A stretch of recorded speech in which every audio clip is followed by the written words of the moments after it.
così lunedì noi riusciamo a portarlo via perché deve andare giù a Napoli quel mezzo lì. Sì. Magari dopo lavoro io proverò a tirarlo fuori come ho fatto per metterlo dentro lì. Ma come fai? Non c'è spazio, sei contro col muso. No, quando l'ho messo io, l'artista che parcheggia sua macchina lì ha tolto sua macchina, così io l'ho messo lì. Io oggi quando finisco di lavorare io aspetterò quell'artista e gli dico puoi aspettare un po', io tiro fuori questo mezzo prima che tu parcheggi. Hai capito? Ok. Perché quello perché stanno lì mi sai che... Allora digli che tu lunedì vengono a prendersi il mezzo che deve andare giù a Napoli, quindi ci deve essere la possibilità di poterlo spostare. Devono fare in qualche maniera spostare quel mezzo dietro il tuo, basta. Ok, va bene. Hai capito? Sì. Perché che senso ha, scusa?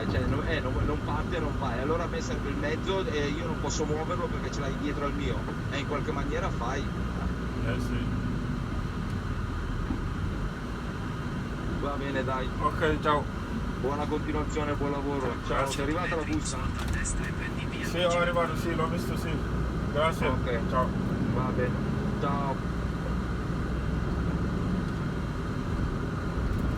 ñu fàttali ni Sa Thiès ñaari défaite rek la am ñaari mbër yoo ko mos a daan muy Malick Niang ak ki nga xam ni moo di Boy Niang. mais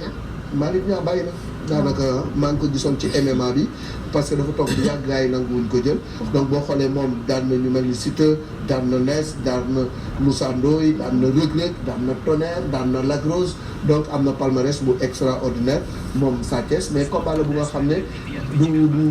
du yàgg. du yàgg parce que ñaari mbër la ñu nga xam ne ku ci nekk da ngay dem Sa Thiès du xaar kenn. Zarko yi tamit du ko xaar. donc mu par force dañuy daje. te xeex dina ci am bu ñu moytu sax doon mu daanu. Alaaji amoon na benn mooy bu ñu tuddee ne ko réel la anim moom. ne ko réel la mi ngi fii. tur boobu moom dafa waaw mais Sa Thiès ne ko réel mi ngi fii Thiaroye. Sa Thiès gis nañ ko benn manque de sérénité. voilà. de sa part surtout seen dernier face à face bi mu am ak Zarko te loolu. les deux derniers sax ah. bi mu ban bu mujj bi laa gis quoi bi muy la même bousculé Modou Mbaye waaw daal di saaga buur géwél parce que loolu du woon lu ñu xam ci Sa Thiès. donc combat la bu nga xam ne on sent que il est trop nerveux ci combat bi et dans sa communication parce que premier face à face bi dafa dóor crochet Zarko. deuxième face to face bi gis nañu ko pratiquement dafa mel ni ku ñu xabtal. xaw ma kaani gëm fa indi moom mooy kaani xabtal la fa indi xaw ma mais xàmmeetul woon Janj ak Joor saaga na buur géwél parce que buur géwél waa Grand Yoff la jege na Zarko mais bon il a déversé sa colère sur lui ba pare bëmax Modou Mbaye ensuite dans sa communication aussi on sent un Sa Thiès très nerveux très agressif alors que loolu du woon lu nga xam ne moom la ñu xamoon ci moom Salif ku dal la woon mais ci combat bi gis nañu ci daal ay mandarga yu nga xam ne daf lay fàttali tuuti bi Yékini waree daje ak Balla Gaye ton bi mu doon waxee ak li nga xam ne wax na ko ci wàllu arrogance ak suffisance loolu dafa dem ba mel ni lu xaw a dab ni Sa Thiès ci combat bi moo tax ñu bëri dañuy wax ni mais Sa Thiès est-ce que xabtal ñu ko xabtal bu ëpp ni mu waxee nii est-ce que du signe bu nga xamante nii du signe bu baax mais en tout état de cause am na client Zarko bi mu daanoon ak Zarko bi bokkul mais combat la bu nga xamante ni il part légèrement en faveur des pronostics moom Sa Thiès. merci beaucoup jërëjëf Alaaji merci oui. ah oui au risque. voilà donc loolu j'espère que dafay waaw jël nañ ci ay matuwaay. ci li nga dégg jël nañ ci ay matuwaay dina am réunion de sécurité bii dinañu génne fas yi génne xaj yi police ak gendarmerie dinañ travailler en parfaite collaboration pour sécuriser tout le monde parce que combat à haut risque la. jërëjëf merci Alaaji. day joué championnat jour combat bi. côté banlieue. ñu bañ a. focus def nañu defoon dem ba veille bi annulé programme bi bàyyi Pour bàyyi beneen alors que championnat bi tamit mi ngi ci phase décisive bi. mais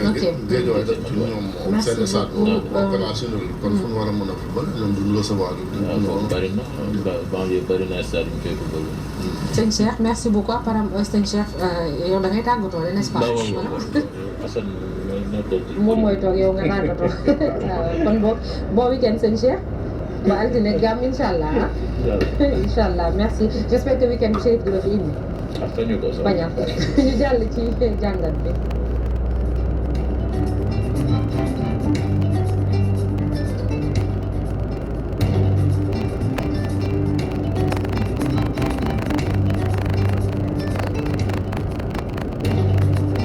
Depuis 20 ans, Crésia, Jubilaire Mille, saf sympathie, monsieur benn suñu nag ak suñu xol moo ñu gunge ci bépp waxtu de côté te ànd bi day wéy ba faw.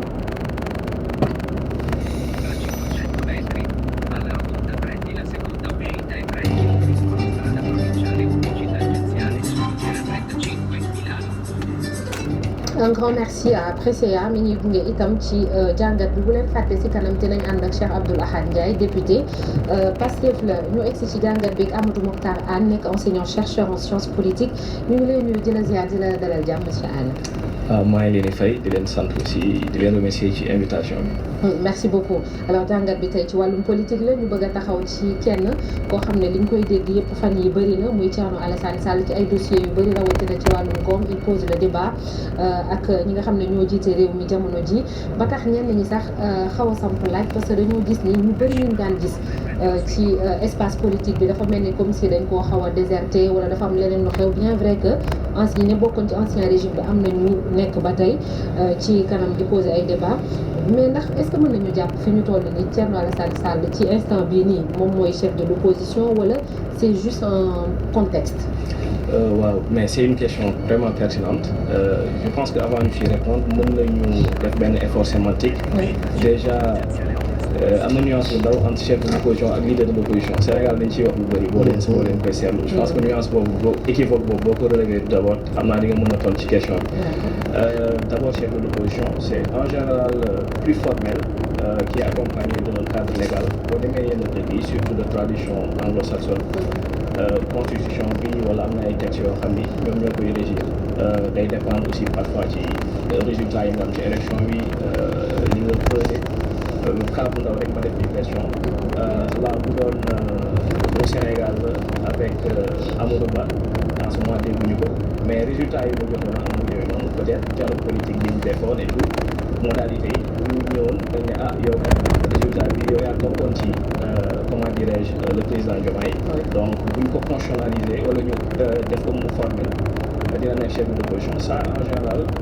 texte yi dañ koy prévoir ça dépend aussi ci pays mais l'idée de l'opposition en général nag c'est plus c'est un concept un peu fourre-tout c'est-à-dire day dépendre parfois ci résistance farouche bi ngay moment bi en ce moment ça mën na changer Thierno Alassane par exemple bu nekkee en léthargie dans quelque temps keneen jógaat donc mën nañu ko woowee aussi leader résistance bi ak aussi charisme bi ak li ngay représenté donc loolu noonu équivoque boobu noonu peut-être il fallait voir cette nuance maintenant Thierno Alassane aussi il est en train de combler un vide parce que on voit que l'opposition bi parfois nit ñi ne non débat de bas étage la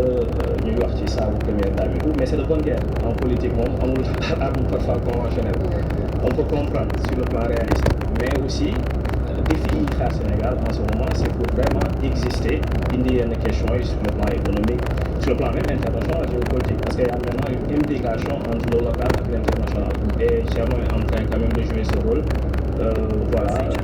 avec quelques limites bien sûr yenn rectification yi peut-être bu ko defee mën na gën a dem kanam mais en ce moment en tout cas on peut même si c'est de façon temporaire on peut le considérer actuellement au moment T que c'est le leader de l'opposition voilà c'est ça. parce que ça a changé un peu am na ay jamono yoo xam ne ñeneen lañ doon wax amoon na ay jamono dañ daan tudd candidat yi dem nañ ba ci kanam di tudd keneen et tout donc peut-être comme ni nga ko waxee question de contexte la et tout n'est-ce pas. exactement en plus sujet muy traité temps yi nii xam nga nekkoon aussi doon gérer les prix énergétiques yooyu noonu c'est quelque chose gis nañu échange yu mu am ak Jean-Michel et tout donc gis nañu aussi voilà finance donc c'est quelque chose boo xam ne c'est actuel et il est en train de le faire. Donc l'autre défi est que les questions d'ordre public, voilà, les questions touchant au Sénégal ou aux Sénégalais ne se résument pas tout simplement à des trucs énergétiques, budgétaires. Il y aura aussi d'autres défis, il y aura la diplomatie, il y aura même le sport et la culture, pourquoi pas. Et là, il est transversal, s'il peut gérer une seule voie comme tout seul. Nous avons, selon vous, peut-être avantage aussi sûrement, nous en posture pour pouvoir venir s'interroger sur le fait que nous n'est que leader de l'opposition. Xam nga opposition bi surtout bu ñu jëlee ay cas au Barthélémy Dias gis nga ils ont vraiment laissé des plumes après élection yi passé donc moom gis nga juridiquement donc am na ñu naan c'est légal c'est pas légal donc loolu beneen débat la gis nañ ni il a été écarté donc c'est ça ou bien par des moyens conventionnels donc nekkatu fi gis nañ ni aussi Bougane moom il l'a dit lui-même mooy bi muy dawal image boobu oto bi gars yi ne ko déggatuñu la mu ne bon il y a un moment pour faire de la politique au sens acception ou conquête de pouvoir exister médiatiquement am na temps aussi yoo xam ne damay liggéey parce que man je suis un homme de fait voilà donc ñooñu ñu reculer alors que Thierno moom muy assemblée nationale Bougane nekk l'assemblée nationale foofu turbine la déjà Barthélémy nekk l'assemblée nationale et puis aussi moom question yi nga xam ne en ce moment ñoo gën a virulente au Sénégal ça touche mën nañ jàpp ni domaine bu en ce moment moo tax muy gérer loolu et puis contexte bi aussi c'est favorable à ce que ñu gën a génn parce que am na yenn haute cour de justice par exemple mu ngi def yenn liggéey am na ñenn ñoo xam ne aussi il se cherche parce que génn ci aussi ci défaite après élection vous devez vous chercher parfois c'est un peu compliqué alors que moom même bu dee plus fortress la génne am na légitimité pour exister médiatiquement donc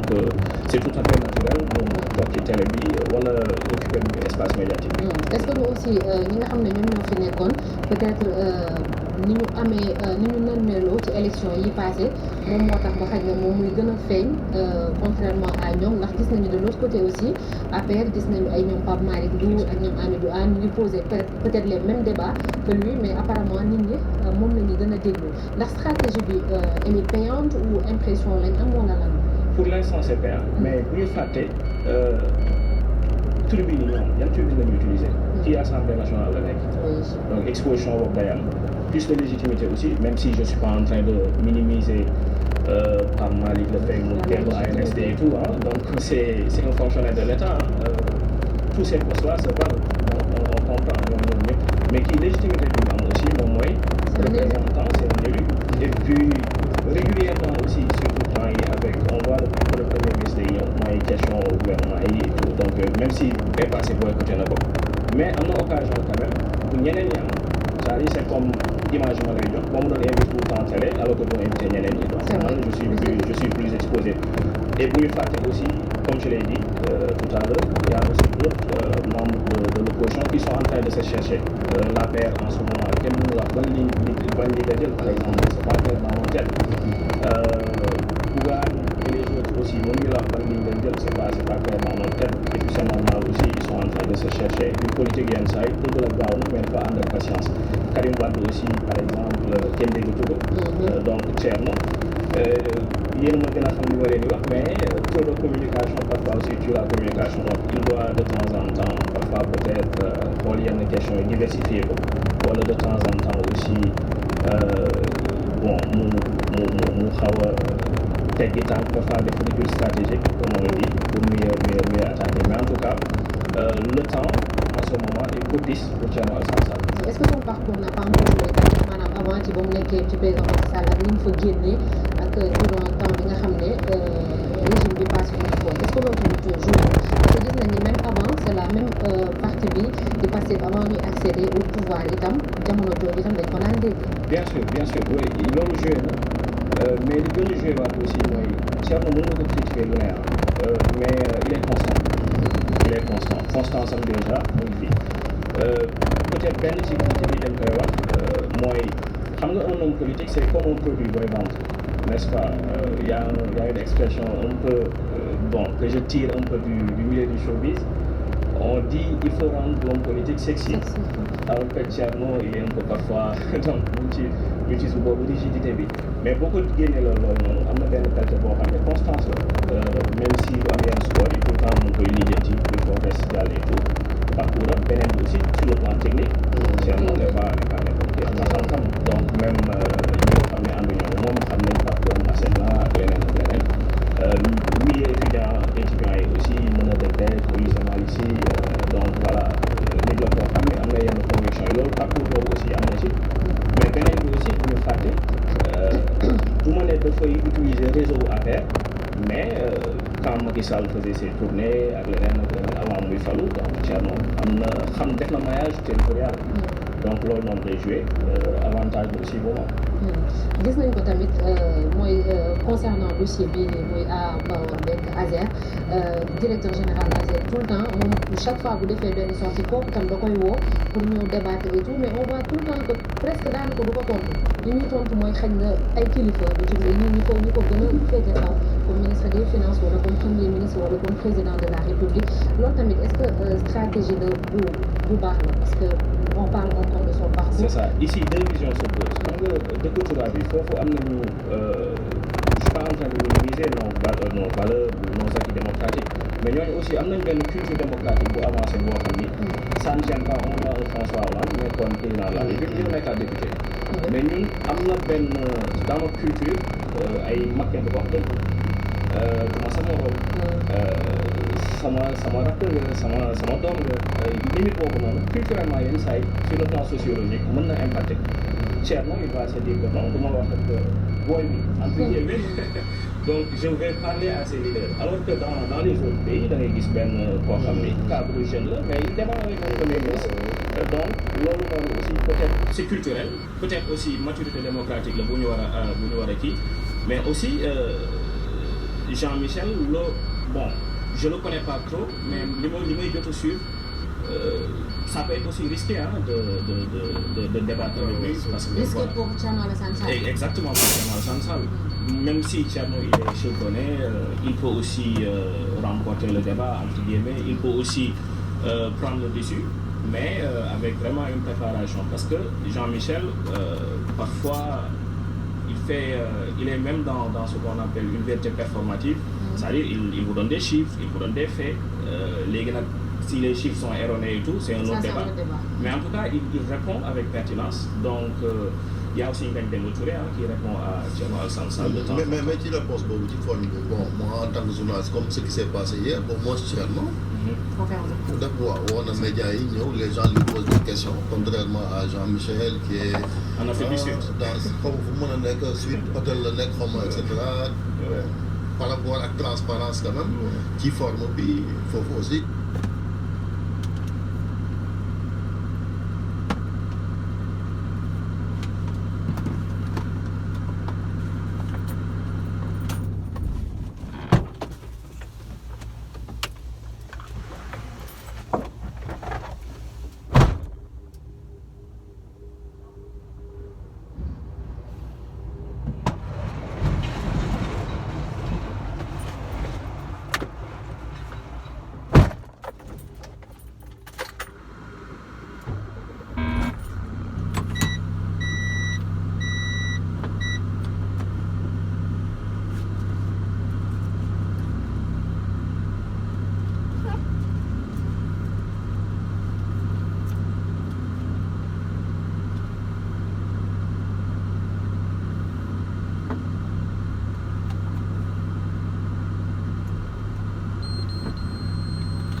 Thierno il va se dire que bon duma wax ak booy bi donc je vais parler à ces leaders alors que dans les autres pays da ngay gis benn koo xam ni cadre jeune la mais il démarre avec un premier ministre donc loolu noonu aussi peut-être c'est culturel peut-être aussi maturité démocratique la bu ñu war a kii mais aussi Jean-Michel bon je le connais pas trop mais li may jot a suivre ça va être aussi risqué de débattre avec lui parce que risqué pour Thierno Alassane Sall. Exactement pour Thierno Alassane Sall. Même si Thierno il est chevronné, il peut aussi remporter le débat entre guillemets, il peut aussi prendre le dessus, mais avec vraiment une préparation parce que Jean-Michel parfois il est même dans ce qu'on appelle une vérité performative, c'est-à-dire il vous donne des chiffres, il vous donne des faits, si les chiffres sont erronés et tout, c'est un autre débat. Mais en tout cas, il répond avec pertinence. Donc, il y a aussi une Touré qui répond à Thierno Alassane Sall. Mais qui réponse pour une fois, bon, moi en tant que journaliste, comme ce qui s'est passé hier, pour moi, Thierno, d'accord, on a médias, les gens lui posent des questions, contrairement à Jean-Michel qui est en Afrique du Sud. Comme vous le dites, suite hôtel le nec, etc. Par rapport à la transparence quand même, qui forme le pays, il faut aussi quand même avantage pour nous Thierno, parce que moi, je débat bi nga xam ne am na côté de débatabilité, de transparence, boo wax aussi da ngay woo médias yi les gens te posent des questions au lieu que nga def ci live boo xamante ni yaay joxe say chiffres comme ça. Effectivement, waaw parce que la contradiction dafa baax. Oui, c'est déjà la contradiction bi ça vient post-ante malheureusement pour Jean-Michel après peut-être tontu yi day kii mais comme les gars sur le plan formel et puis sur le plan wane ni aussi ñeme naa débat et puis maa ngi ci logique de transparence pour man waroon na def saa yu ñëwee na am na aussi man xaw ma point médiatique am communicationnel am. donc gestuelle bi tu vois. Voilà mais aussi bu woon ay journalistes aussi def benn conférence de presse parallèle donc je pense que aussi mënoon na ci gën a génn parce que c'est plus formel maintenant peut-être on peut l'inviter aussi su ñu gisee que c'est des élus su ñu gisee aussi def conférence de presse loolu dina ko anonymiser ça le rend aussi plus crédible que de faire des lives, même si je ne suis pas contre des lives, parce que c'est à la mode et puis aussi à notre public peut-être pour quand on sait que les gens de Pastef utilisent davantage les réseaux sociaux, mais là, il faut transcender le public pour xam ne Sénégalais impliquer tout le monde. Alors, sànq yaa ngi wax ba ngay commencé différencement entre chef de l'opposition ak leader de l'opposition chef de l'opposition ci concertation yi ñu jóge ci wàllu politique bokk na ci ponk yi nga xam ne jubóowuñu ci sa gis-gis lan moo war a tax parce que bu ñu sukkandikoo ci peut-être yi nga wax sànq yi nga xam ne ci loolu la ñu sukkandiku pour mën koo définir ça ne devrait pas être compliqué voilà. Non, ça ne devrait pas être compliqué. Il y a des exemples. Boo jëlee pays anglo-saxon par exemple am nañu expérience parlementaire boo xam ni ay 15e siècle la sax mën nañ dem ba 16e wala sax lu ko raw ñooñu noonu c'est très simple c'est typiquement automatique c'est-à-dire élection yi passé parce que politique c'est parfois paramètre bi c'est très simple lan nga posé élection yi lan nga am dernière élection yi sans parler de chef bien sûr je suis pas en train de parler du leader donc encore une fois la paramètre bi c'est très simple léegi nag d'après Sénégal en général mooy lire affaire yi mooy chef de l'opposition statut bi bu ñu demoon ba constitutionnaliser ba mu nekk benn comme suñu assurance juridique am na ay avantages. c'est ça mu constitution application voilà détail bi moom ci dialogue exactement donc il y a des avantages et puis aussi fi mu doon gën a simple moom mooy tout le temps on dit une opposition républicaine. Quand on dit opposition républicaine, les gens ont tendance à dire que non, c'est quand c'est bon, on félicite, quand c'est mauvais, on critique. Mais il y a aussi une opposition républicaine qui a parfois des concessions autour d'un consensus. Parce que parfois, il y a des évidences. Chérif a gagné l'élection, on a le représenté, mais plus simple, les résultats sont là. Les chiffres sont têtus comme on dit. La opposition républicaine, on va nous consacrer c'est pas que politiquement dañuy ànd ak moom mais sur le plan constitutionnel am na lu ko yàlla may liggéeyam na aussi moom moo sillonné dëkk bi moom moo am yenn résultats yi donc il fallait quand même teer ces différences là pour am statut de chef de l'opposition mais aussi statut boobu aussi am na ay questions yoo xam ne dañ koy précédé financement des partis politiques par exemple donc yooyu nga réglé ko nga réglé aussi yenn question yi waxu parrainage par exemple ak yeneen bu ñu ko réglé ba pare. Exactement exactement donc yooyu boo ko réglé je pense que statut bi avec une opposition responsable et républicaine def consensus nangu taxul nag nangu bi élection bi ñëw mais dañuy nangu tu es le chef de l'opposition. Thierno wax na ko léegi il est constant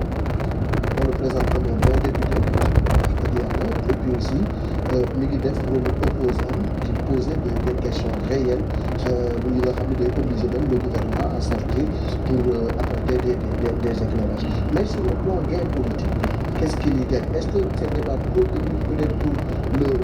la majorité des Sénégalais est-ce que mi ngi koy apporter dara sur le plan politique quand on se pose aux élections plus fort reste lay jàll wala mu am ay plus. Merci beaucoup ça c'est une excellente question xam nga le peuple son essence dans son essence aime toujours s'identifier à son leader. C'est-à-dire quand le débat est trop technique et trop aérien en général ñenn ñi mën na bañ a accessible ci ñoom donc loolu noonu c'est comme Ousmane Sonko au début am nañu ko doon reprocher monsieur Sonko la politique ne se dirige pas à la fiscalité donc doon nañu ko dégg même ñun ñi nekkoon fan croise di jàngee fiscalité c'est pas accessible même bu dee yow jàng ko c'est très technique donc voilà pour le confirmer. C'est ce qui a fait sa notoriété. Exactement mais xool virage bi exactement xool virage bi après exactement da ko préfet xool ñenn ñi nga xam ni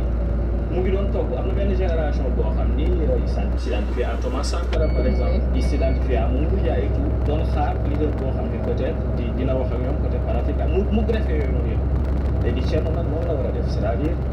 greffé yenn questions yi nga xam ni day intéresser Sénégalais yi et puis aussi j'avais un ami ñoo bokkoon lycée il nous disait grand bi day reetaan quoi day reetaan donc c'est un détail mais c'est important c'est-à-dire voilà que mu nekk produit boo xam ni di ko mën a jaay carrément entre guillemets donc ça s'il le fait et s'il essaie aussi de s'ouvrir davantage parce que aussi Thierno parfois bon c'est dans le bon sens têtu quand je dis têtu c'est dans le bon sens c'est croire à ses convictions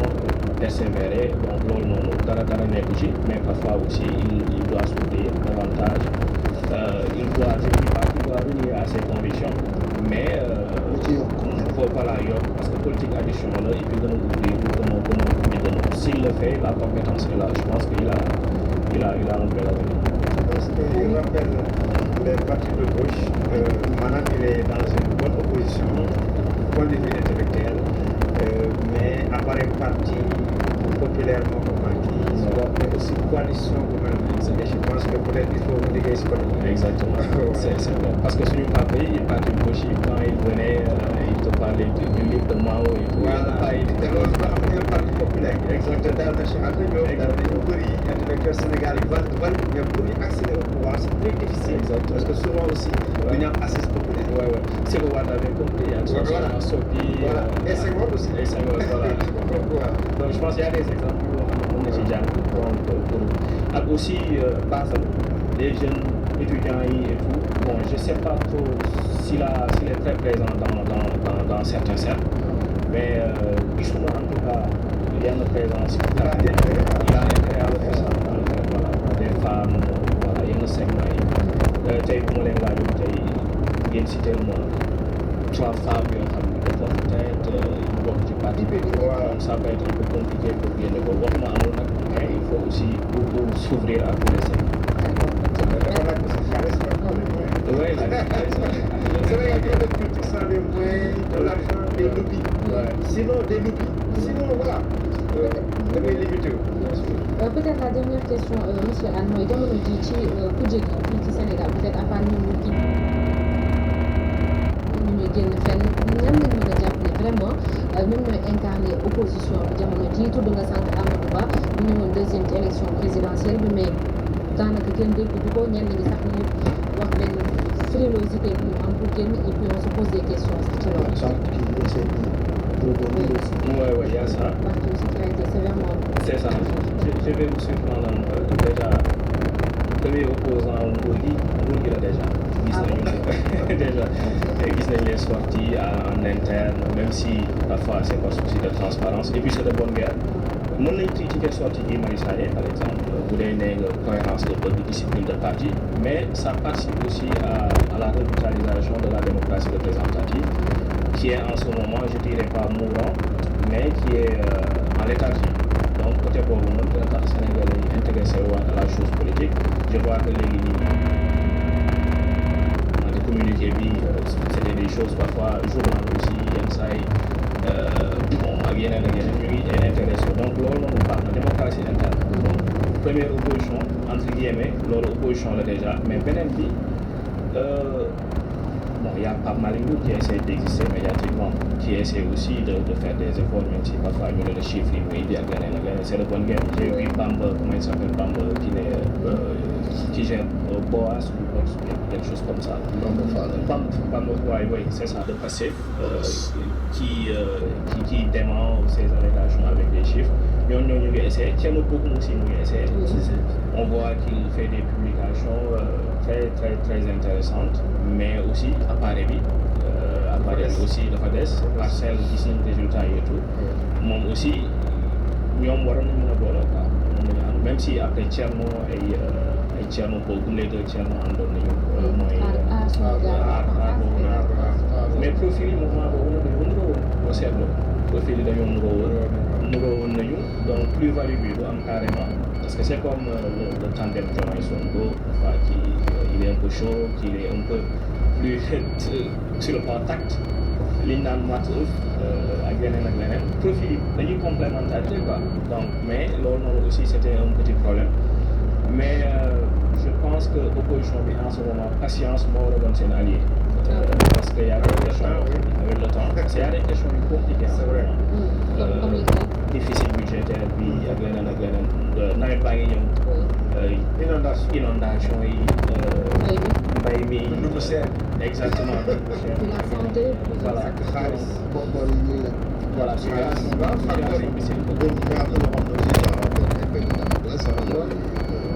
reddition des comptes maanaam ñi nga xam ne ñoo nekkoon ci ancien régime